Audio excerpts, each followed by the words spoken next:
आगे बढ़ते हुए आपको बताएं कि कराची के इलाके लियाकताबाद में तवील सड़क सीवरेज के पानी में अभी तक डूबी हुई है। इलाका मकीन अजियत से दो चार हैं। तफसील बता रहे हैं खुर्रम गुलजार। खुर्रम बताएगा, अभी तक वहाँ पर कोई नोटिस नहीं लिया गया? इस हवाले से 2 दिन गुजर चुके हैं। मैं मौजूद हूँ डाकखाने की आखिरी गली में और आप मेरे अकब में देख सकते हैं कि सीवरेज का जो पानी है वो तवील सड़क जो है वो सीवरेज के पानी में डूबी हुई है।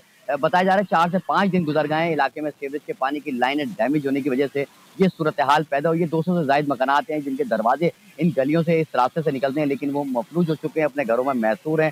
बच्चे बुजुर्ग हों या खवातीन हो, यहाँ से गुजरना उनके लिए मुश्किल हो चुका है। शहरी यहाँ मौजूद है, इनसे बात करते हैं क्या सूरत हाल है। तवील दूरी तक आपको पानी नजर आ रहा है। यहाँ से अगर फिर मैं बात करूँ तो वहाँ पे भी तवील दूरी तक, क्योंकि आप सेंट्रल पॉइंट पे ही खड़े हुए हैं, कि यहाँ पर भी बात करूँ तो तवील दूरी तक आपको पानी नजर, और ये पिछले 1 हफ्ते से यही सूरत हाल है।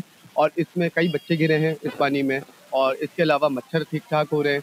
और अगर मैं बात करूं बीमारियां, तो इससे कई तापुन उठ रहे हैं। हमने अभी 2 दिन पहले अपनी मदद आपके तहत ये सारे काम करवाए, ये लाइनें खुलवाई, उसके बाद दोबारा ये चौक हो गई। 5 रोज गुजरने के बावजूद भी पानी जू का तू है और शहरी जो है वो यहाँ के मकीन जो है वो अपने घरों में अपडेट करने के लिए आपका बेहद शुक्रिया।